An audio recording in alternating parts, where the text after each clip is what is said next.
Can you hear me? I'm sorry I'm a little bit sick. Every time I visit India, I always get sick. I don't know why. So thank you very much for your fine introduction.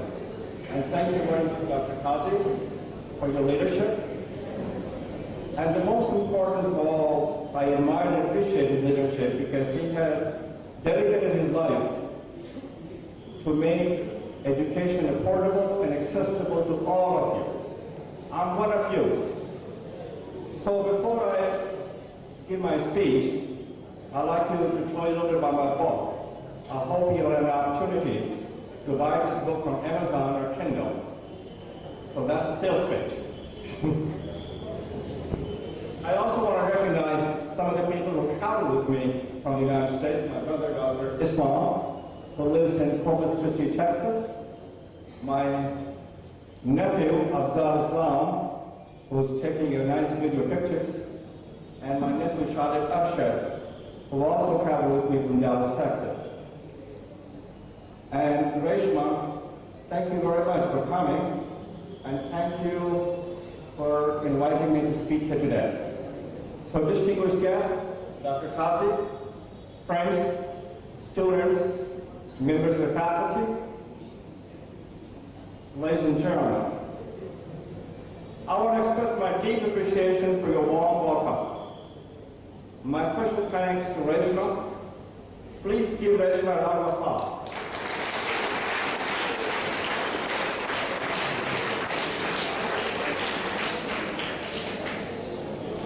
She happens to be my niece also. I'm humbled and honored to be here at Saboo Siddiq College in Munich to share my life journey and experience the lessons that I have learned in the journey along life's highway. It is my distinct pleasure to be here with you students because, like you, I am a Muslim and I was born in India.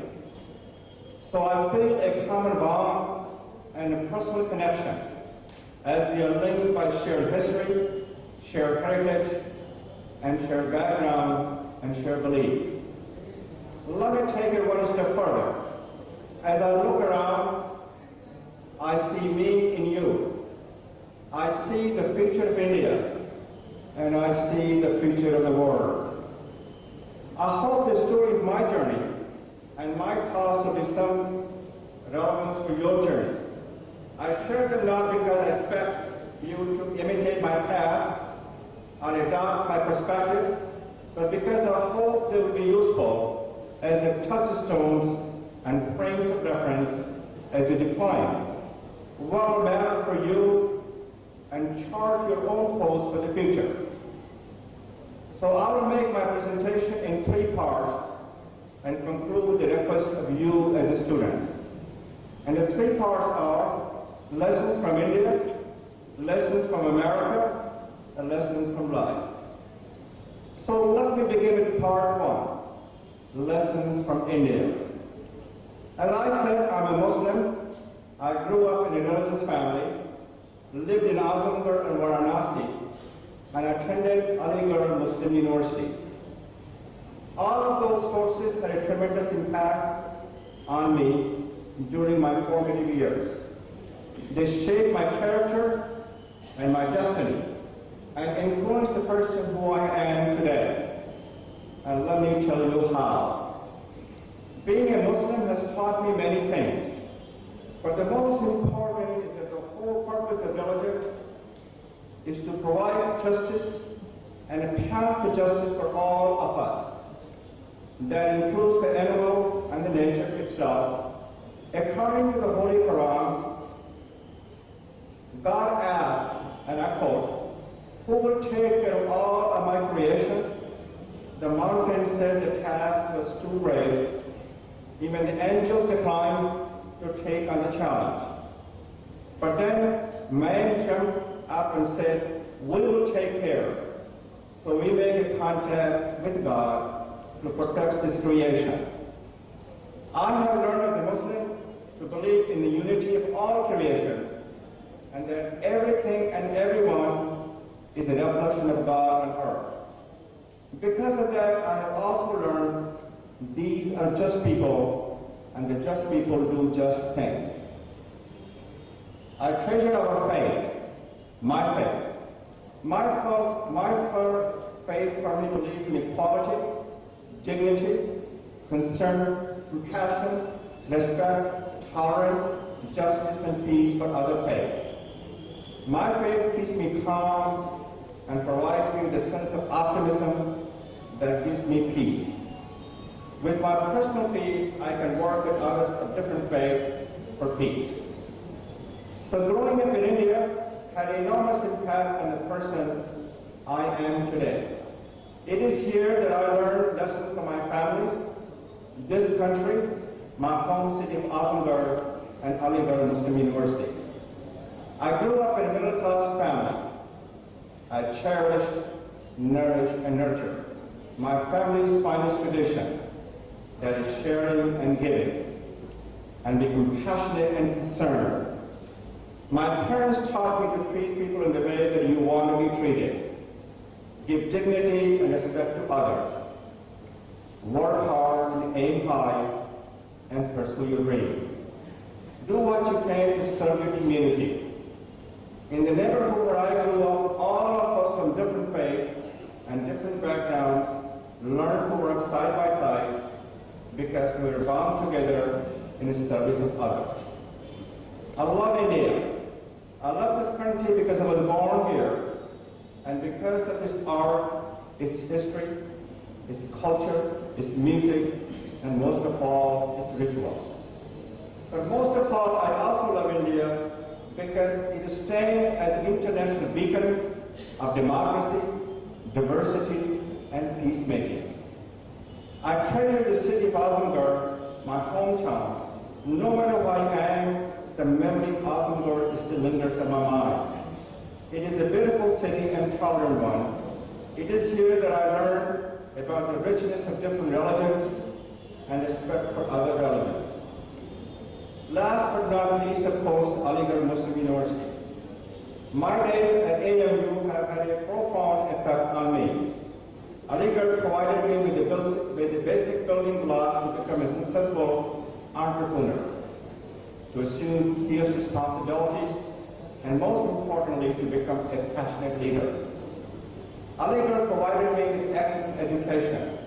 More importantly, it instilled basic values that have served me in good stead throughout my adult life, and they are the love of education, eternal optimism about your hopes and dreams, being collegial and candid towards all, keeping steadfast to your standard of excellence, living in peace and harmony by being tolerant and respectful towards the dignity of each person. I hope each and every one of you share these values that Aligarh has imprinted on me. You need to do your part to extend these values and support and invest in the education for the next generation. By investing in the education of the next generation, you will keep the hope alive. My fondest hope and expectation is the future there will be a person whom you can make the investment, who will make similar investment in others. When that happens, it will make your investment sustainable and ongoing source for renewing their dreams and aspirations. So let me turn to part 2 of my story, Lessons from America. I went to the United States from India when I was very young to pursue the American dream. Across the Atlantic Ocean to pursue the American dream. At that young age, I wasn't quite sure how would I achieve that dream. But I knew even then that being a business owner would be part of it. I also knew that it would mean being apart from my family, developing my own career track with little parental or professional guidance. This was a daunting challenge, but it was also an opportunity. That's the way I saw it, an opportunity to define myself in America, in the land of opportunity. The process of defining myself in America had 5 stages. Getting a good education, taking a risk, becoming an entrepreneur, building a strong and talented management team who share my vision and my values, and moving on to other things. I graduated from the University of Colorado in Boulder. If you've never been to Boulder, it is one of the most beautiful places on the earth. Indeed, it is breathtaking. So that gave me the knowledge I needed to go into the business. I always wanted to start my own business, but I knew that I needed experience first. So I worked with the 2 major information technology companies in Washington, D.C. area for a number of years. That gave me the skills and the real world grounding that I needed to be a business owner. Through hard work and initiatives, within 13 years, I was able to build an information technology company from 1 employee to several thousand employees, from a revenue of $1 to $300 million per year. Let me tell you, starting a business are about taking risks. It's about being focused, about being passionate, and being committed. It is about getting out of the comfort zone and venturing into the new horizons and experimenting new environments. So the team of talented managers was central to everything. So success has taught me how to move forward, but failure taught me to never look backward. Remember, success in business is a team sport. So when you ask me how I became successful, it was not me, but we who made it happen. Finally, I sold my company to Parole Systems in 2007. That sale allowed me to establish a private foundation that supports educational, cultural, and artistic causes in the United States and all around the world. The sale also gave me time to reflect on what were the important takeaways and advice that I could give to others as I contemplate how to structure and take their own journey. It is my sincere hope that you find inspirations in my story so that you can achieve greater success in your life. So that brings me to part 3 of my presentation of what I call lessons from life. I have to say that I'm not a big fan for giving advice, and I'm somewhat uncomfortable in doing so, as those of you in this audience can understand it is kind of contrary to my upbringing. Nonetheless, let me share some thoughts that I have seen and heard and learned them inside of my own. My advice on lessons from life are: stay true to you. Be something special, someone in particular. Be a lifelong learner. Never give up. Create your own legacy.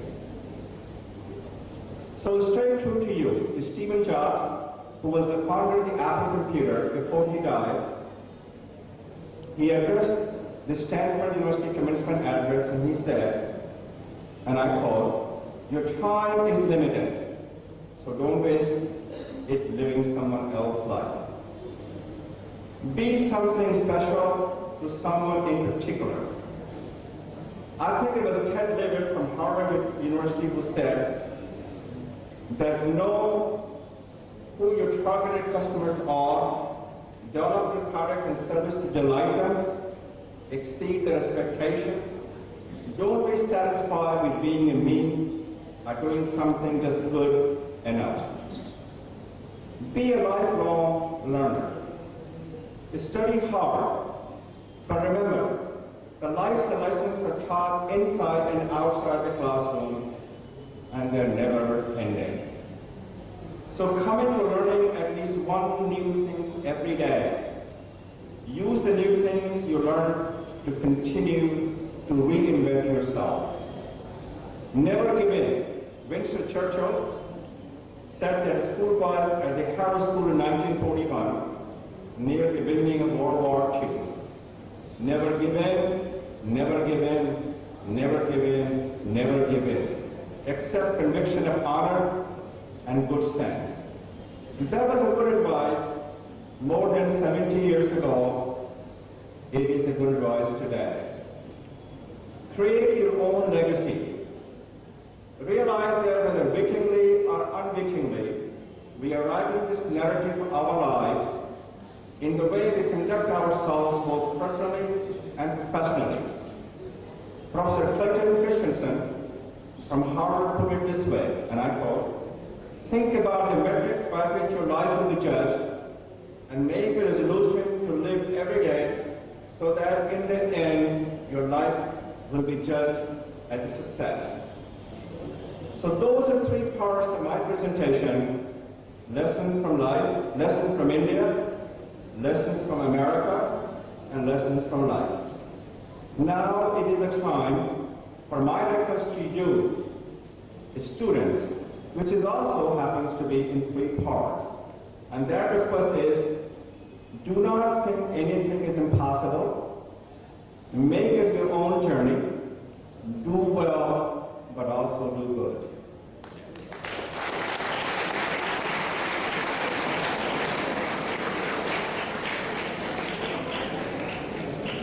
Do not think anything impossible. If you had asked me more than 40 years ago when I left this country, coming from a middle-class Muslim family, could I achieve and accomplish what I have, I probably would have said no. I was not certain about where I would end up when I went from India to the United States, but I knew absolutely that working hard, aiming high, and getting the right education was the key to success. I'm confident that the same will be true for you no matter who you are and where your family are currently on the economic ladder. The greatest gift you can give is the gift of education. You should develop a culture that reinforces the values and importance of education. Education helps to create higher aspirations. Education provides a ladder of economic mobility. Education is the tool that can transform one's destiny. As President Obama said, education and innovation will be the currency of the 21st century. It is the education that frees the human mind from the shackles of ignorance. Lack of education is a breeding ground for failure and despair and violence.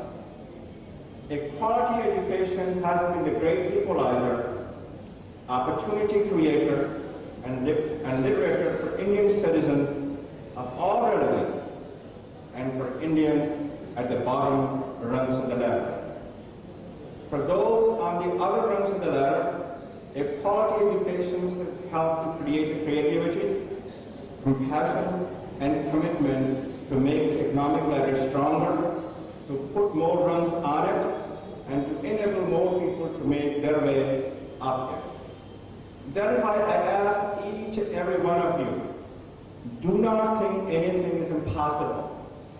You need to make impossible as possible. You need to make irrelevant as relevant.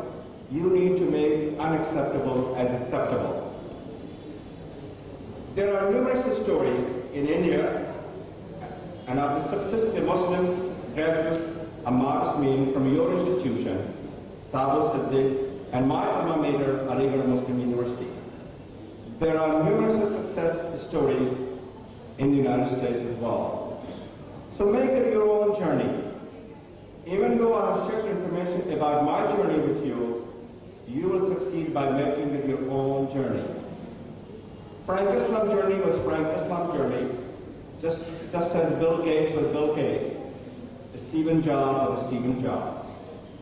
And the journey of Satya Nadella, the new chief of Microsoft, who was born in India, who graduated in engineering at Manipal University, is his journey. Nadala's success is a testimony to the fact that anything is possible if you make it your own journey. He's an example of entrepreneurship and innovativeness. His story tells us the future belongs to those who can envision it, who can create it, not to those who can define themselves by limits rather than potentials and possibilities and promises. His story will encourage you to excel in your chosen fields. His story also shows the inclusiveness and openness of America. And all of us in this country should proudly and truly embrace these qualities and values of America, that is inclusiveness and openness. Do well, but also do good. In making it your own journey, I'm encouraging you to succeed, but do not forget those who have been less successful. I encourage you to embrace the compelling vision of Saboo Siddiq College of Engineering, which is to bring out the whole Muslim community from a quagmire of poverty and educational backwardness and encourage, enlighten, and prepare all its members to be useful citizens who will contribute to make a prosperous, healthy, and strong nation, and to promote national integration by giving equal opportunity to all communities for their promotions and progress. Let me share some bright lights and statistics on Muslims.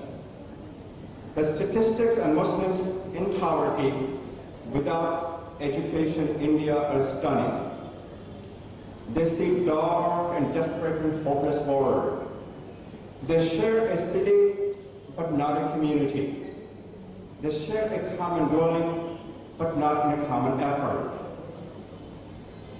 There's a reservoir of deep anger and frustration among the Indian Muslim youth who confront hostility and open prejudice because of who they are and their lack of education. The sparks of frustrations and desperations are burning in Indian Muslim youth. The situation for many Muslims, especially youth, are heartbreaking. So please join me in this journey so that we can together break the barrier of the biases and the boundary and the bigotry, the laws that unite us, the little that divide us. Our bonds are stronger than the differences that drive us apart. It is the lack of education and poverty that brings violence.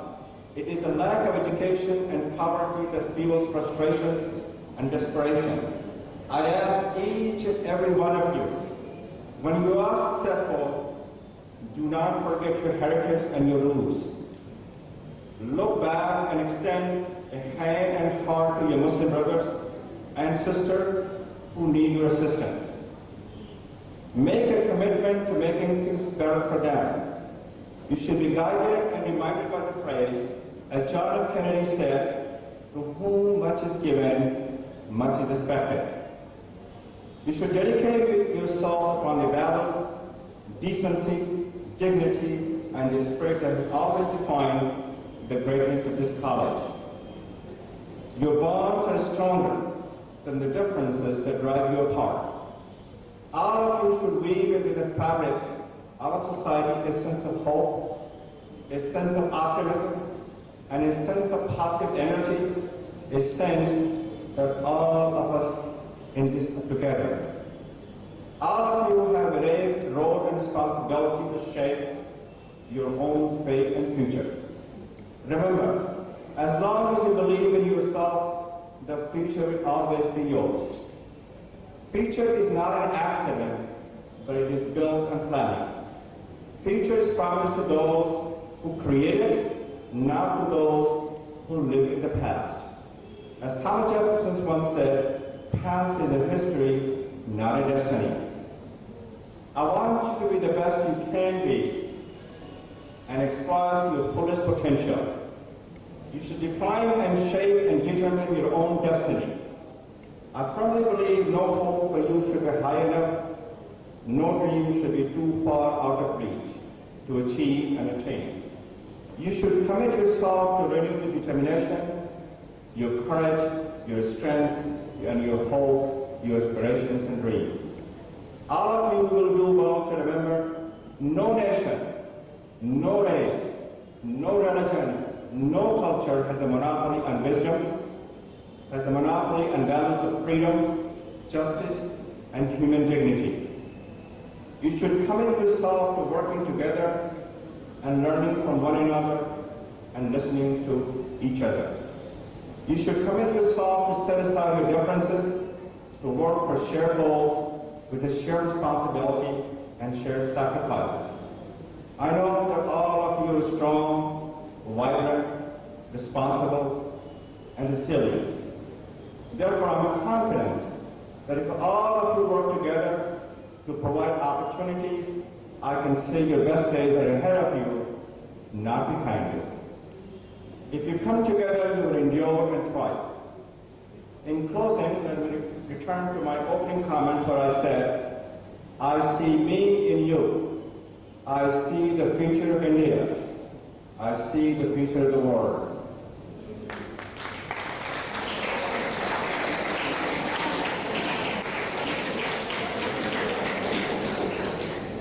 I see those things because I know there are other like me in this college. I know there are those among you who will be central to bringing India and the Muslim community to better heights. I know there are those among you who work with others from many nations and denominations around the globe to make the world a better place. Let me leave you with a quotation from Siddiq Ahmad Khan, the founder of Aligarh Muslim University. His thought is very much applicable to your college. Near the end of his life, he said, and I quote, "You have reached a particular stage and remember one thing. When I undertook the task, there were criticism all around against me. Life has become so difficult for me that I aged before my age. I lost my hair, my eyesight, but never my vision. My vision never dimmed, my determination never failed. I built this institution for you, and I'm sure you'll carry the light of this institution far and wide. Darkness will disappear from around the world." End of the quotation of Siddiq Ahmad Khan.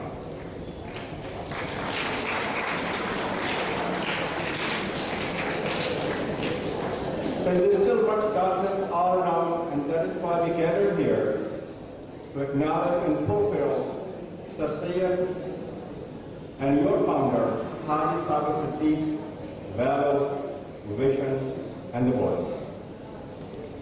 These men were visionaries who saw the world not through religious binders, but through an expansive way of a strong and inclusive faith and unite rather than divide us. You should carry the torch handed to you by your founder. You should work together to ensure his dreams shall never die and his cause will endure. So as John F. Kennedy's brother, Senator Edward Kennedy, who I met, said, and I will quote, he said, "I will never forget this time. I will cherish my memories when I look back at the time we spent together, the malls we have traveled together. I will always think of